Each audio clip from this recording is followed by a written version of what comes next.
राधे राधे दोस्तों, कैसे हैं आप सब। आज की कहानी है दो बहुओं की। एक अंतर्मुखी है तो दूसरी बहिर्मुखी। ससुराल में एक आज्ञाकारी बहू बनकर रह गई थी वसुधा। प्यार और अधिकार के बजाय औपचारिकता थी उसके व्यवहार में। लेकिन देवरानी तृप्ति ने बहू के रूप में सब कुछ बदल डाला। आज फिर से वसुधा बगैर नाश्ता किए ही रह गई, क्योंकि जैसे ही वह अपनी नाश्ते की प्लेट लेकर बैठी थी, उसकी सास ने आवाज दे दी, बहू देखो वॉशिंग मशीन चल चुकी है, कपड़े निकाल लो। हमेशा की तरह से बेजुबान सी आज्ञाकारी बहू के रूप में वह झट से प्लेट छोड़कर जी माँ जी कहती हुई वह साड़ी का पल्लू संभालती हुई मशीन से कपड़े निकालकर फैलाने को दौड़ पड़ी। जब तक लौट कर आई, बर्फी जो उस घर की पामेरेनियन डॉगी थी, आराम से सैंडविच खा रही थी। मारे झल्लाहट और क्रोध के उसने बर्फी को एक चपत लगाई और वह भुनभुनाने लगी, भुक्खड़ कहीं की, सुबह दी थी ना इतनी ढेर सारी दूध और ब्रेड तुझे, फिर भी मेरा नाश्ता चट कर गई। पता नहीं कितना खाना चाहिए होता है तुझे। यह कहकर फिर से एक चपत उस सफेद झबरे डॉगी को लगाई। वह समझ रही थी कि लालच में आकर उसने मालकिन का खाना खा लिया है, इसलिए कूकू करती हुई वह भी वहीं पसर कर बैठ गई। अब वसुधा ने पेट की भूख को चाय की गर्मी से शांत करने की सोची और चाय चढ़ा दी। शायद अदरक कूटने की आवाज उसकी सास तक पहुंच रही थी। वह हमेशा की तरह से बोल उठी, बहू चाय बना रही हो तो 2 कप फीकी चाय भी निकाल देना, अपने ससुर जी और मेरे लिए। मन मार कर फिर उसने जी माँ जी बना रही हूँ इतना कहकर दूध चीनी चाय पत्ती डालकर चाय चढ़ाई।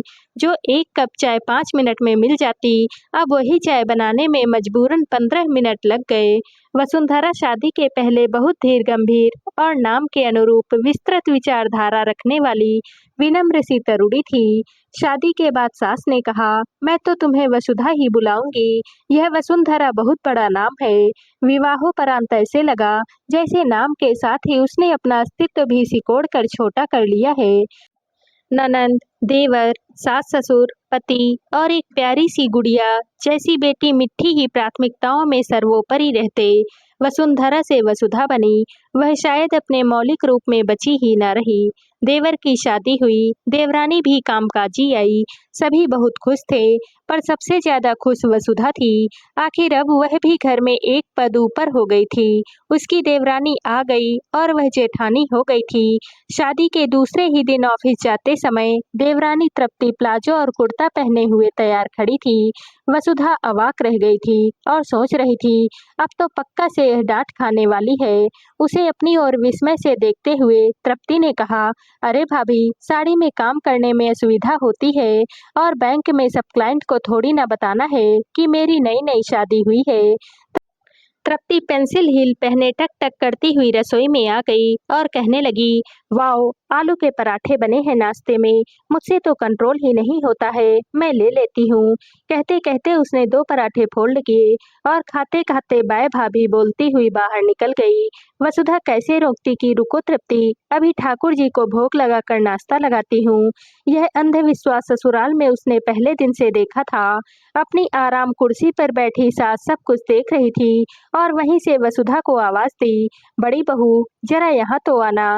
वह आज बड़ी बहू तो हो गई थी, पर अभी भी उसे अपने बड़े होने का एहसास नहीं हो पा रहा था। सासू माँ उबल रही थी, कैसी लड़की है तृप्ति, कम से कम पूछना तो चाहिए। रसोई जूठी कर दी, अभी मेरे ठाकुर जी भूखे ही हैं। अच्छा सुनो, अब तुम देसी घी का हलवा बना दो और भोग लगा दो। जी माँ जी, इतना कहकर वसुधा फिर से रसोई में चली गई। अभी हलवे में शक्कर डाली ही थी कि पति अमर ने आवाज दे दी, अरे वसुधा, देखो मिट्टी उठ गई है और रो रही है, जल्दी से आओ, मुझे ऑफिस के लिए निकलना है। उसने जल्दी जल्दी भोग लगाकर सास और ससुर जी को नाश्ता दिया और अमर का नाश्ता टेबल पर रखकर मिट्टी को गोद में उठा लिया। वह उसका आंचल पकड़कर रोए जा रही थी। अब देवर समर भी तैयार होकर आ गए और ननंद विजया भी कॉलेज जाने को तैयार थी। देवर ने मिट्टी को गोद में ले लिया और वह कहने लगा, अले अले मेरा बच्चा क्यों लो रहा है। मिट्टी, माँ माँ कहकर रोए जा रही थी। ननंद ने कहा, भाभी आप मिट्टी को देखिए, मैं अपना और समर भैया का नाश्ता लगा लेती हूँ। वसुधा मिट्टी को सीने से चिपकाए अपने कमरे में चली गई।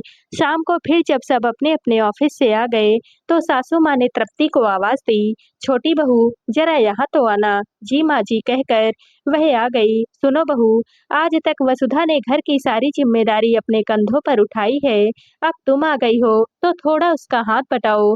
शाम का खाना आज से तुम पकाओ, उसे अपनी बच्ची के लिए थोड़ा सा वक्त भी मिल जाएगा। ठीक है माँ, मैं कुछ प्लान करती हूँ, तृप्ति ने कहा।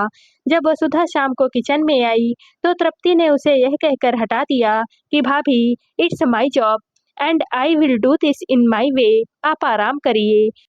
अब तक बहुत काम कर लिया है आपने। वसुधा कहती रह गई, लाओ मैं कुछ मदद कर दूं, पर तृप्ति ने उसे कमरे में भेज दिया। थोड़ी देर के बाद बहुत जोर से हंसने की आवाजें सुनकर वसुधा ने अपने कमरे से देखा तो देवर समर सब्जी काट रहे थे। तृप्ति मिक्सी चलाकर मसाले पीस रही थी और ननंद चाय बना रही थी। वसुधा अवाक रह गई और सोचने लगी, बहुत चालू लड़की है यह, इसने तो शातिराना अंदाज में काम बांट दिए और अपना काम हल्का कर लिया। खैर सबने खाना भी खा लिया।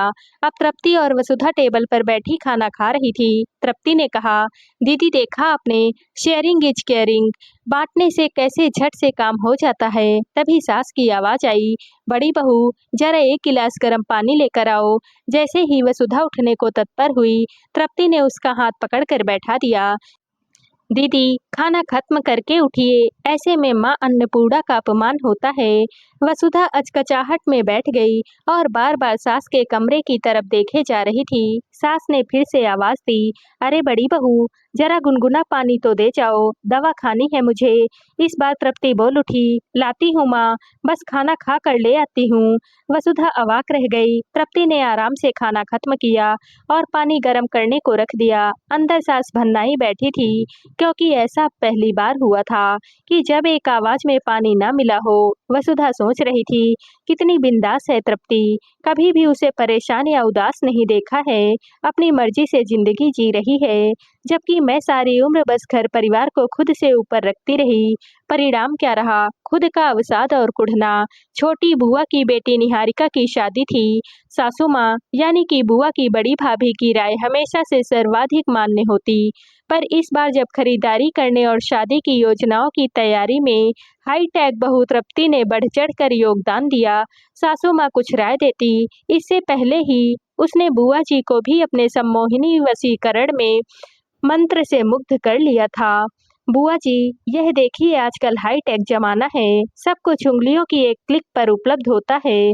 पार्लर से लेकर फूलों की सजावट और भी जो कुछ कहिए, सब कुछ यहीं से घर बैठे बैठे बुक कर देती हूँ। तृप्ति ने यहाँ पर भी अपनी धाक जमा ली थी। अभी तक घर की सभी शादियों में सासू माँ की ही राय मान्य होती। खुद को महत्व न मिलते देखकर सासू माँ ने कहा, सुनो छोटी, आज शाम को मैंने अपने खानदानी ज्वेलर्स कन्हैया लाल को बुलाया है। लेटेस्ट गहनों का टीका व नथिया सबकी डिजाइन देखकर परख कर पसंद कर लेना। तृप्ति फिर से बीच में कूद पड़ी, ओ सुनार आ रहा है, पर निहारिका एक बार तनिष्क की डिजाइन जरूर देख लो, बहुत खूबसूरत और आधुनिक कशीदाकारी के गहने होते हैं। और तो और बुआ जी, सोना भी खरा पूरे 24 कैरेट गोल्ड होता है। उसने अपनी समझदार सलाह दे डाली, जो सम्मोहिनी वशीकरण मंत्र से पूर्ववत प्रभावित निहारिका को भी भा गई थी। और वह कहने लगी, भाभी बिल्कुल सच कह रही हैं मामी, माँ आप सबका जमाना अब गया, अब तो सच में सब गहने भी ब्रांडेड ही पहनते हैं। सासू माँ के चेहरे के उड़े रंग बता रहे थे कि उन्हें तृप्ति की वजह से हाशिए पर कर दिया गया है, जिसे वह बिल्कुल भी नहीं पचा पा रही हैं।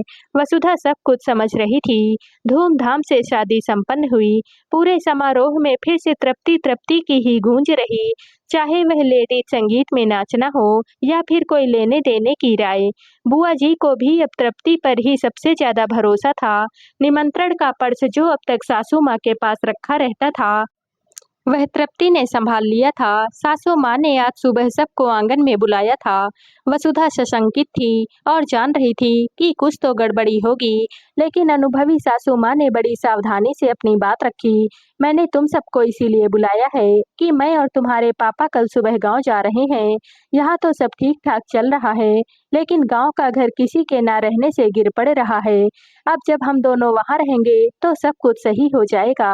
अमर ने कहा, क्या हो गया माँ, तुम नाराज हो क्या? अरे मैं भला क्यों नाराज होने लगी? मुझे कोई शिकायत नहीं है। बस वह पुश्तैनी संपत्ति है, उसकी भी देखभाल होनी चाहिए। समर बोल पड़ा, माँ इस घर में आए कुछ परिवर्तनों के कारण तुम जा रही हो, पर तुम ना जाओ माँ, जैसा कहोगी वैसा ही पूर्व के जैसा हो जाएगा। पर प्लीज तुम मत जाओ। समर भर्राए गले से बोल पड़ा। तृप्ति चुपचाप से अपने कमरे में चली गई। वसुधा रसोई में लौट गई। वह जानती थी यह सब माँ जी ने तृप्ति के कारण ही निर्णय लिया है। वह खाना बनाने में जुट गई। रात का खाना तृप्ति सबकी मदद लेकर बनाती थी, पर रसोई में किसी को ना पाकर वसुधा ने सोचा कि वह खुद ही खाने की तैयारी करे, पर उसे सासू माँ के कमरे से जोर-जोर की हंसने की आवाजें सुनाई दे रही थी। वह धीरे-धीरे सासू माँ के कमरे में पहुंच गई। वहां का नजारा तो अजीब ही था। तृप्ति सासू माँ की गोद में सिर रखकर जमीन पर बैठी थी और सासू माँ उसका सिर सहला रही थी। वसुधा को देखकर उन्होंने कहा, आओ बेटी, यहाँ आओ, मेरे पास बैठो। वसुधा स्तब्ध थी। आज वह बहू फिर बड़ी बहू से बेटी कैसे बन गई? वसुधा धीरे से बैठ गई। सासू माँ ने बोलना शुरू किया, देखो ना, तृप्ति ने आकर रो रो कर मुझे भावनात्मक रूप से कमजोर बना दिया और कसम देकर रोक लिया। कहने लगी कि कल उसका बर्थडे है। यहाँ तो उसके माँ और पापा हम दोनों ही हैं। हम चले गए तो उसे आशीर्वाद कौन देगा? शादी के बाद यह उसका पहला बर्थडे है। बिना हम सबके आशीर्वाद के वह नहीं मना सकती। इसीलिए या तो हम रुकें या फिर वह भी गांव चलेगी। बताते बताते सासू माँ हंसने लगी। एकदम बच्चों जैसी जिद पकड़ ली इसने। आखिर हार कर हमें रुकना ही पड़ा। वसुधा बोल उठी, यह तो बहुत अच्छा किया माँ जी, जो आप यहाँ रुक गई। मैं चाय बनाती हूँ। इतना कहकर वह रसोई की ओर जाने को मुड़ी ही थी कि तृप्ति उठ गई। कहने लगी, वेट वेट भाभी, मैं भी आती हूँ। और उसने सबसे पहले सासू माँ को कस के गले लगाकर कहा, थैंक यू सो मच माँ। आप नहीं जानती कि आज मैं कितनी खुश हूँ जो कि मैं आपको रोक सकी। सासू माँ हंस रही थी और तृप्ति वसुधा का हाथ पकड़कर रसोई की तरफ चल दी। वसुधा ने कहा, तूने असंभव को संभव कर दिया तृप्ति। सासू माँ को मनाना किसी के वश का नहीं था। तृप्ति बोल उठी, अरे भाभी, थोड़ा ग्लिसरीन लगाया और थोड़ा सा झूठ बोलने से अगर वह मान जाती है तो मैंने सोचा हर्ज ही क्या है। क्या कह रही हो तृप्ति? तुमने ग्लिसरीन लगाई रोने के लिए, और कल तुम्हारा बर्थडे नहीं है। वसुधा अवाक रह गई। कल मेरा बर्थडे भले ना हो दीदी, लेकिन माँ जी का वरद हस्त इस घर पर होना ही चाहिए, वरना यह घरौंदा तिनके के जैसे बिखर जाएगा। बस इसी की कोशिश की है मैंने कि वृक्ष अपनी जड़ों से ना अलग हो सके। चाय बन गई थी, उबलते हुए अपना रंग छोड़ रही थी और वसुधा सोच रही थी कि मैंने तो कभी भी इतने हट, अधिकार और प्यार से कुछ भी नहीं किया। दरअसल मैं सारा दिन काम करती, झल्लाती रहती थी और औपचारिकताओं के ताने बाने के साथ बंधी ससुराल में बंधन महसूस करती रह गई। मैंने जैसे औपचारिक व्यवहार किया, बदले में भी औपचारिक प्यार मिला। इस लड़की तृप्ति ने तो हृदय से बिना किसी बाह्य आवरण के संपूर्णता के साथ बिना लागल पेट उन बंधनों को काटकर स्वच्छंद माहौल बना लिया और फिर प्यार के मंत्र फूंक कर सबको अपना बना लिया। मुझे बड़ा दुख हो रहा था कि सासू माँ के जाने का, पर हृदय मेरा तो निर्विकार भाव में था। मैंने एक बार भी उन्हें नहीं रोका और इसने जुगत लगाकर उन्हें रोक भी लिया। सच में तृप्ति के वशीकरण सम्मोहिनी मंत्र केवल 2.5 शब्द से ही बने हैं, वह है प्यार। तभी तृप्ति ने टोका, अरे दीदी, आज सबको कड़क चाय पिलाएंगे। क्या चाय उबल गई है? लाइए मैं सबको देकर आती हूँ।